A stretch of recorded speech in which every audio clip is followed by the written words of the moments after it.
Ayo, what's outside is within. The mind regulates the hand that masters the pen. The pen is mightier than the sword, but the tongue is mightier still. The stargate to the mind's revealed. The Vortex. Yo, peace. Cyclone is here with a special guest with us. Would you like to give your name to the people? Hey guys, so I'm Chris Storey.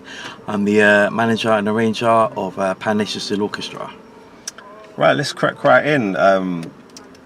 This section here is origins and personal journey. How did you first get involved with Steelpan, and what was the moment that hooked you in? So I went to Seven Sisters Primary School. Right. And when I was in the nursery, you would hear the Steelpan performing upstairs in the main junior school. So I remember hearing pan from a very, very young age, and I always was quite intrigued by that sound. I always asked the teacher what that sound was. And then one day the junior band came down to perform to the infants, and I remember they were playing "Oh When the Saints," and I thought it was the most amazing thing I'd ever heard in my life. So I remember thinking, when I get up into the juniors, I'd like to see if I could get to play the Steelpan. So went into junior school, went up, auditions came up, all the kids in the school went for the audition, and there was a guy, a Trini guy called Clyde Dias. He was the Steelpan teacher at the school, and we did the audition, and he came up to me afterwards. He was like, "Oh, you did really, really good. I want you to come join the band next week." So that was when my love affair with Steelpan kind of started, you know, watching him teach the kids. And I remember going home telling Mum, "Oh, I want to be a Steelpan teacher when I get older." And obviously, you know, being of a English background, my mum didn't know what a Steelpan was. She thought it was something to do with cooking. So yeah, that was where my kind of love affair with pan started, and that was at Seven Sisters Primary School. Oh, that's dope, man. Do you know, or can I say, actually, do you remember your first panorama, and what was it like? So what happened was, while I was at Seven Sisters Primary School, the local band in Tottenham at the time was called Eclipse, and they were based just where the Arriva bus garage is. Right. They knocked it down now and they expanded the bus garage, but before there was a little community centre behind there. You can still see some of the artwork if you go down Phillip Lane. You can see it down the alleyway. So anyway, they went around the schools trying to recruit youngsters to come and join their band. So they came to Seven Sisters, and we played to them, and they gave us a little leaflet and said, "Oh, come and join the band." So this would have been in 1987. And I remember going home telling my mum I want to go and join the local steel band, Eclipse Steel Band. And so she, you know, my mum, again, not being of a Caribbean heritage, she brought me down to this dark alleyway pan yard, all these guys outside smoking weed. My mum took me in, and we met the manager at the time, Dennis Osborne. And we went in and said, "Oh, I'm from Seven Sisters. My son wants to come and join the band." And the guy, Dennis, just said to my mum, "Look, leave him here. Come later and come and pick him up at 10 o'clock." So then I joined Eclipse Steel Band, which was the local community steel band at the time.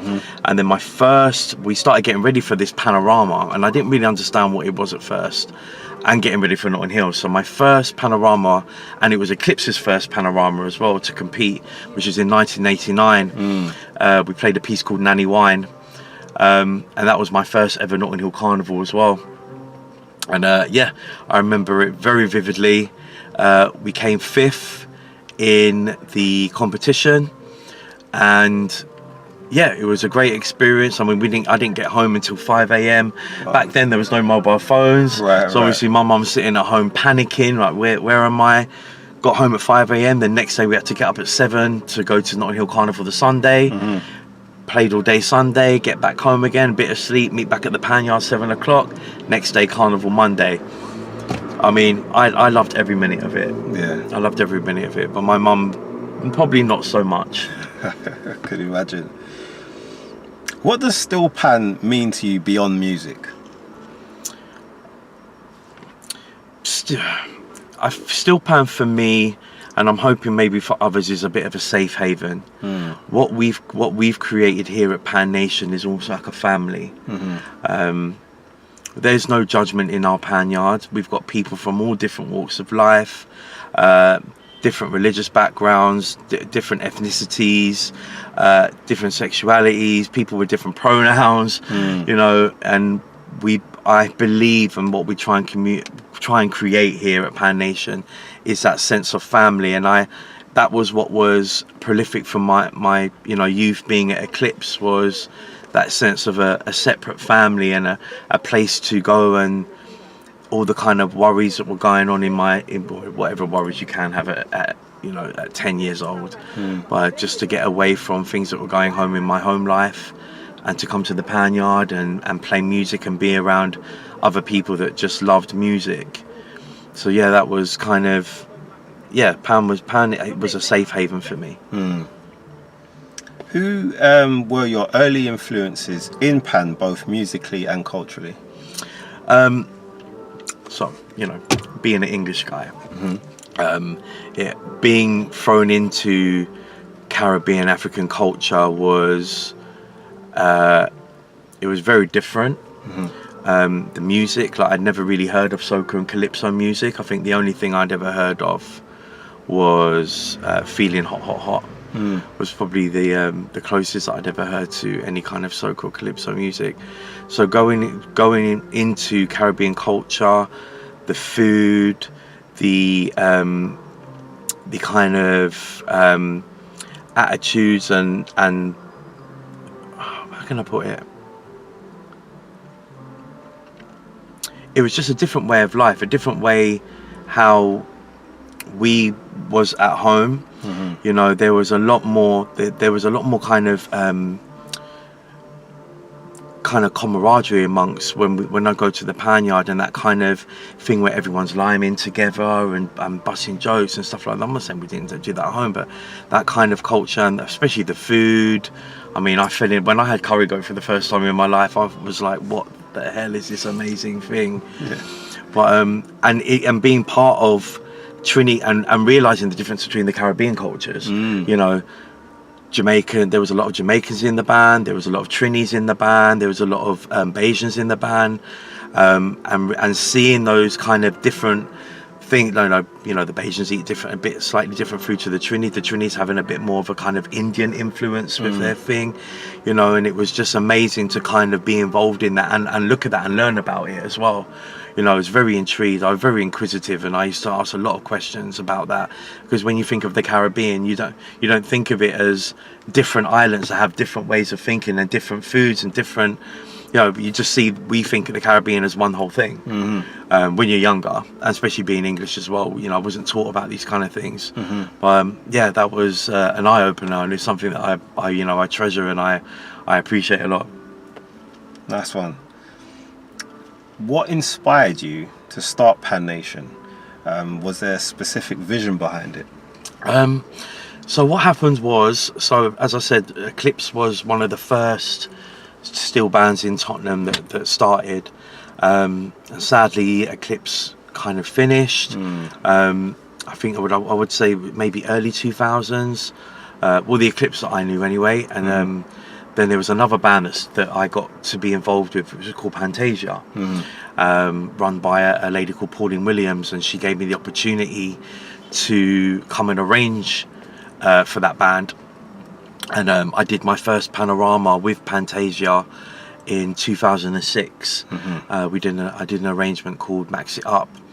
I think we placed last that year. And then the second year I did an arrangement called Band from Space, we came fifth. And then the third year I did an arrangement called Thunder Coming, we came fifth again. And then in 2009 Pantasia stopped running as a big band, and that's when I had all these players come to me and like, look, what are we going to do? With Pantasia's gone, Eclipse has gone, Tottenham doesn't have a steel band anymore. So I sat and thought about it, and I was like, can I run a steel band? Can I do this myself? Can I start a band and find a home, and can we afford the home? And so I've been working here at Holy Trinity School. It used to be called the Green School back in the day, and we already had a band here running through the Harringay Music Service called the Harringay Steel Orchestra. So we had access to instruments, we had access to a pan yard. We just had to find money to pay for the rental. The Harringay Music Service were very happy for me to use the instruments. So I sat down with a team of ladies that worked with me in Pantasia to start a new committee and start a new band. And we put a vote. We put out 3 different names. I think Pan Nation was one, Pan Chromatic was another, and Steelpan Vibrations was another. Pan Nation was always the name I wanted to go with because it was a name that I'd always wanted to call my own steel band when I was younger. And luckily I managed to we got the main votes for that, and that's how we started Pan Nation back in 2009. Right. What sets Pan Nation apart from other steel bands? For me, I think there's a vibe in Pan Nation that is so infectious. Watching the band perform, they just very engaging. They want you to, when you watch Pan Nation, you want to be part of it. You know, just watching them perform and their vibes, the love that they have for each other in the band. I'm not saying that there's never some kind of little animosities that go on, just like in a family, you know. In any family there's sometimes some things that are going on that need to be sorted out, and I like to believe that when I find out about these things, I will nip it in the bud straight away. But yeah, I think as well the music that we play, we realise that we're a UK steel band, so we like to play a lot of UK garage and dance stuff and you know, jungle. Not saying that we play a lot of calypso and soca, and we try and stay true to the heritage of Steelpan from the island of Trinidad and Tobago. But being a UK band, we have to cater for our UK market as well. So I think tapping into that has really helped us grow. It really helped us set ourselves aside from other steel bands in the UK. And yeah, I think that's our kind of what they call USP, our unique selling point. That's right. How do you go about selecting your players and building team chemistry each year? So there's so myself and another teacher called Dan Sadler, we both work here in Harringay. We also work in other schools across London. What we do is when we're teaching, if we see something special in that child and they've got a passion or just a natural talent, we will always approach them and approach their parents and ask them if they would be interested in joining Pan Nation, or if they're too young, we will say, look, if you want to join the Harringay Steel Orchestra first, and then train them up there, and then gradually integrate them into Pan Nation. Yeah, it's a thing about keeping an eye out and just, you know, encouraging that child to develop their skill. You know, some people still see Steelpan as a second-class instrument, and we're really trying to change that mindset of people. It is an instrument that takes a lot of skill, requires a lot of skill and technique, and a lot of hard work to become prolific and you know, a high-end advanced player. You have to put in a lot of practice. Sorry, you said something about selecting your players and building team chemistry. I mean, the team chemistry, again, that's, you know, we try and do a lot of so we do an award ceremony every year here at Pan Nation that tries to bring everyone together and try and champion everyone and give everyone their dues for the stuff that they've done throughout the year. We do mini socials as well to just build up camaraderie in the band. Something like this, what we're doing now, preparing for Panorama and Notting Hill. You know, you've got everyone coming here every day, and then what's really lovely is youngsters that come from different schools, they'll just start hanging with each other and start building up, you know, friendship groups with children that they probably would never really speak to. Like we said, we've got children from South London, East London, West London, North London, all over London, you know, and they get to come here, and all that nonsense about postcode wars and all that's not even happening here right now. It's nothing but love and you know, building that, like I said, that camaraderie between each other. Sounds like a family. Yeah, that's Yeah. what we base it on. Yeah. Can you describe what it takes mentally, physically, and emotionally to prepare for Panorama? Well, as you can see, I'm going grey. That is, preparing something like this takes a lot of hard work. You know, I don't do this by myself. I do have a team behind me. We've got the captains, the vice captains, the section leaders, and a wonderful committee behind me that really help with the kind of background dog work that goes into something like this. You know, having 100 people here, having to source all the instruments, having to get everyone's t-shirt sizes, what people eat, what they're allergic to, you know, making sure that the players are fed and watered, and making sure that they've got the music, making sure that they're happy. It is a lot of work, and we spend our whole summer here. I could be in a beautiful island somewhere in the summer holidays, I could be traveling, but I give up my summer holiday after teaching all year round to come and be here and be part of Panorama and be part of Notting Hill Carnival. So yeah, it is a lot of hard work, it is a lot of grafting, but if you've got a team behind you and a solid team, you know, it makes it a lot easier. I hear that. Do you feel Steelpan gets the respect and recognition it deserves in the UK? Why or why not? It's getting better. We still got a long way to go.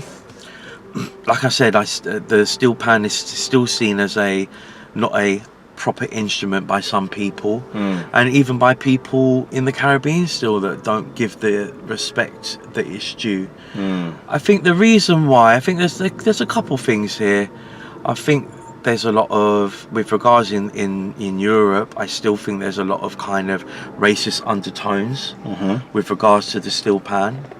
You know, it wasn't invented by a white guy, so there's still this kind of hidden connotation that it's some kind of, like I said, it stems from that kind of racism, that people don't want to give it the elevation that it deserves. Number two, I think because in Western culture we kind of set the limits on our instruments through this whole graded system. You can get grade 1 piano, grade 2 piano, violin, clarinet. I think it's only, people don't know that you can do grades on Steelpan here in the UK, but it's still so downplayed. I think because the Steelpan is so accessible for children that don't need to know how to read music to be able to play. But I think if we need to maybe elevate the Steelpan and start getting a lot more people reading music and who play Steelpan and doing their grades. I mean, it'd be a wonderful thing to have all my students do their grade 3, grade 4, grade 5 Steelpan. Yeah, that'd be good, man. Yeah, and I think that's what's kind of holding us back a little bit, maybe. And again, it's still seen as a novelty thing, you know. We're having a summer party. Oh, let's bring a steel band. You know, well, we got a summer fete. Oh, let's bring a steel band along. Not you know, let's bring a steel band to this wonderful, prestigious concert and sit there and respect the instrument and, you know, listen to the wonderful music that can be played. I mean, classical music sounds wonderful on Steelpan. It was one of the first, you know, classical music is one of the first things played on Steelpan. You know, so, you know, I think we still have a long way to go. It's better than it was, but, you know, we shall persevere, bro. We're getting there, yeah, that's right. I wanted to talk to you about the music and arrangement, you know, dealing with Panorama, which is around the corner. Okay. What is your process when arranging a piece for Panorama, and where do you start? I mean, number one is the actual song choice. So what happens is in Trinidad they bring out the new songs come out for the season for Carnival, and so as an arranger I have to sit and listen to all the songs that I can do, that I can sit through and decide which song I feel I can really sink my teeth on and put my stamp on. So that's the first process, and then it's getting the band to like the song. So what I normally do is I'll pick 2 or 3 songs. I'll teach just the verse and chorus to the band, and I'll see which one they're kind of vibing off the most. Right.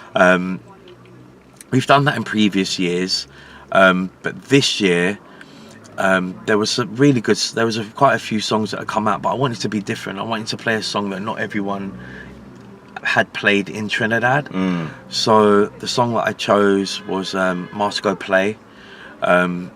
I felt that it had so many interesting lines that I could take, and what you need to do is when you've got this song, you need to take snippets and little kind of motifs within the song and develop those ideas and then turn them, reharmonize them, make jam sections out of these motific developments, and then add your own spin on top of these things.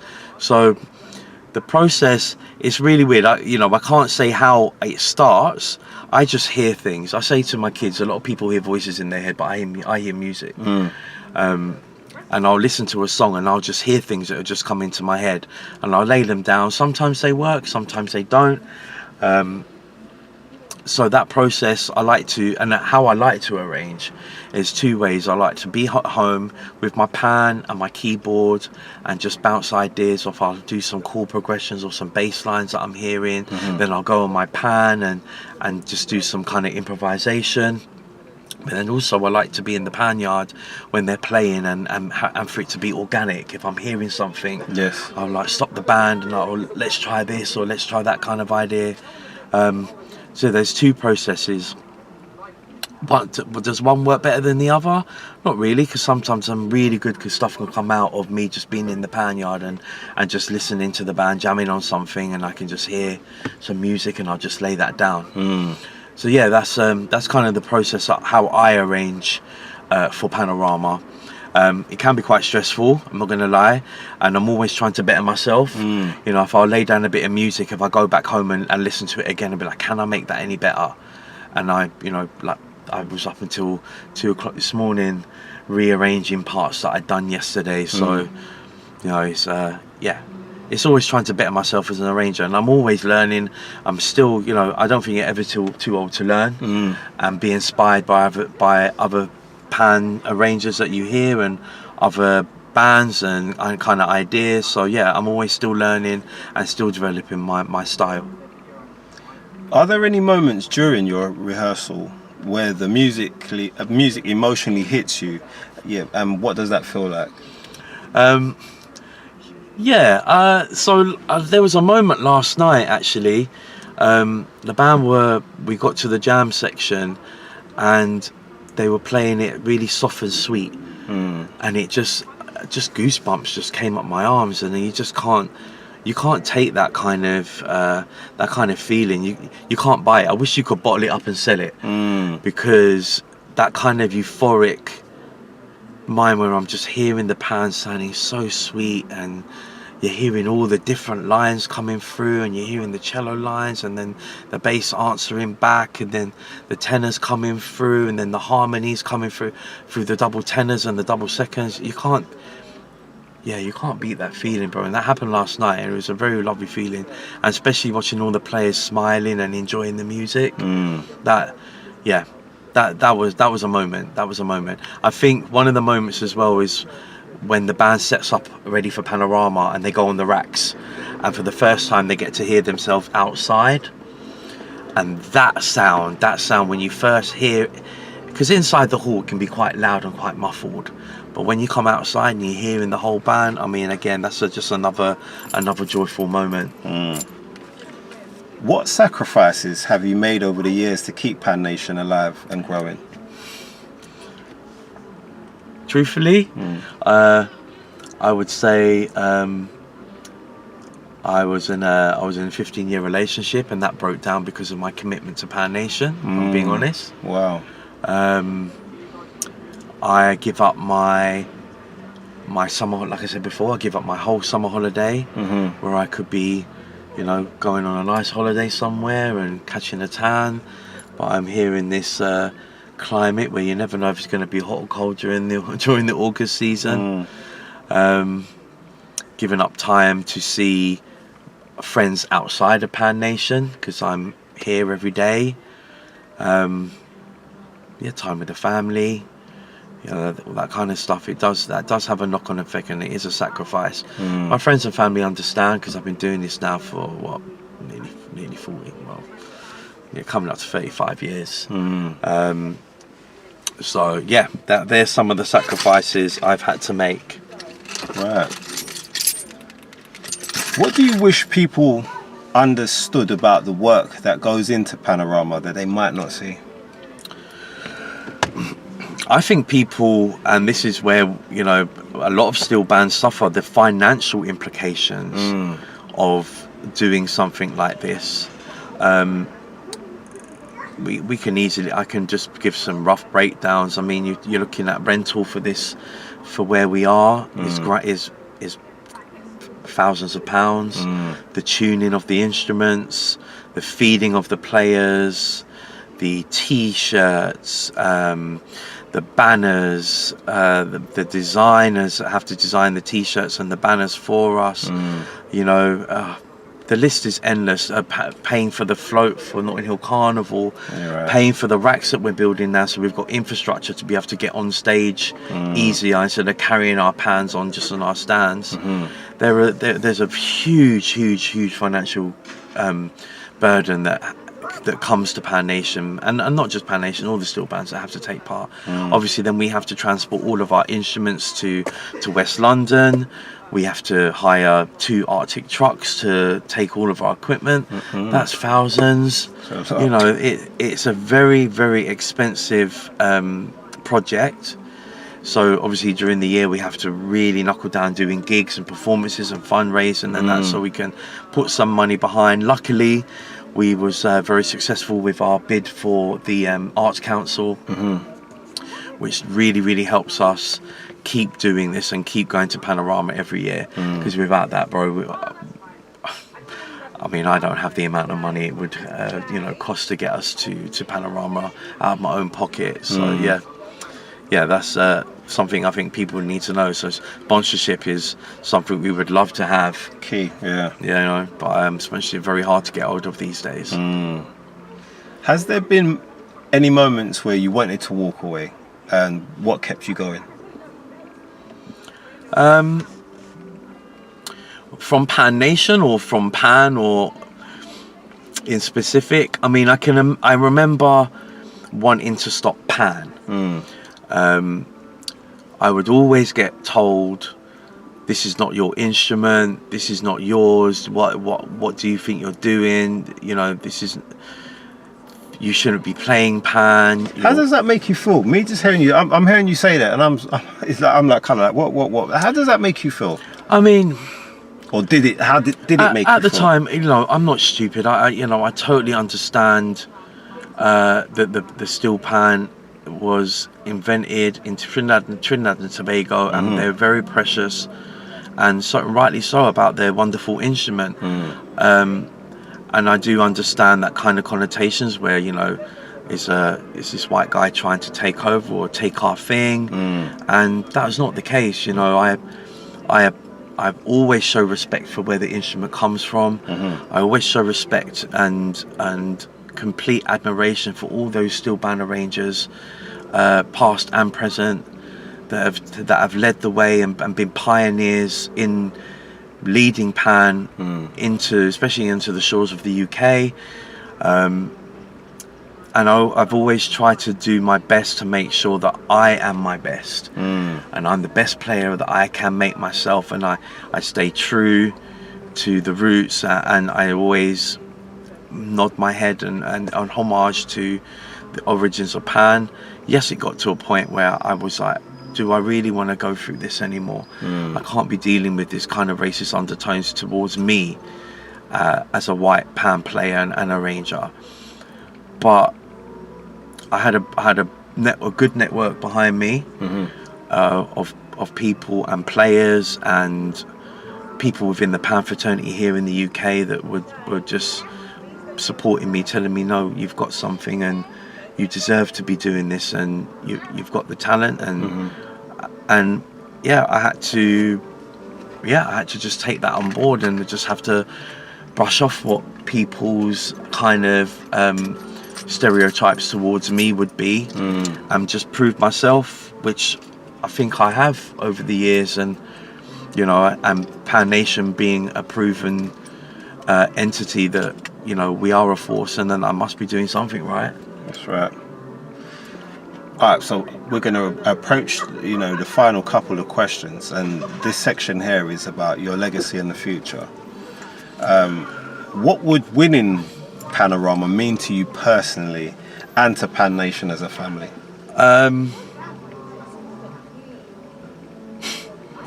Winning Panorama would be, oh God, that would just be, I would say, the cherry on top, the icing on the cake for us, for all the hard work that we've put in over the years. I mean, this is only going to be our 4th Panorama. Okay. You know, all those other bands that have created a legacy, you know, Ebony, Mangrove, Metronomes, Southside, Real Steel, these are all bands that have been taking part for many, many years, and have been doing it for much longer than we have. But to be, if we took the crown of Champions of Steel Panorama 2025, I have a feeling that the whole of Tottenham will be partying with us. You know, especially all of the followers that we've got here and the community that we've built here at Pan Nation. I'm even thinking about it's emotional, bro, because that would just be amazing. I feel that we have the music capability to win. I think what has kind of let us down a little bit is just the execution of the music from the band. And that's something that we're really, really, really, really working on hard this year, is the technical side of the playing and the execution of the music. But yeah, I already know that people in the band that don't drink alcohol, they would drink alcohol on that day if we was to win Panorama, bro. I'm telling you that right now. So looking forward, what's your vision for Steelpan in the UK, and what role do you see Pan Nation playing in that future? I mean, I've always said to the guys, I don't want, when God decides for my time to leave this planet, I would like this to continue on. I don't want it to die with me. I want Pan Nation to carry on and to carry on this legacy that we have here. We are the band of Haringey. We are the band of Tottenham, and we have a big community here that we really, really, really want to keep going and keep this instrument alive, you know. And we've got younger people in the band who are wanting to be Steelpan tutors as well, so we want them to continue on this legacy of teaching pan and keeping it alive, you know. And I'm hoping that there's obviously, like I said, there's pan tutors in the band, like myself, Dan Sadler, Russell Roberts, Lindsay, Yugi. They're all pan teachers, and I want them to lead us to learn from us and continue, and then they can continue. Like I'm teaching children who I taught when they were kids, and now I'm teaching their kids. So that kind of follow on and continuing with that you know, pushing and give, what am I trying to say, you know, preserving that talent and making sure that the next generation will continue playing pan. That's all I would ever really want for, bro. That's dope. That's nice. Chris, thank you for your time. Thank you very much. Yo, what's outside is within. The mind regulates the hand that masters the pen. The pen is mightier than the sword, but the tongue is mightier still. The stargate to the mind's revealed. The Vortex.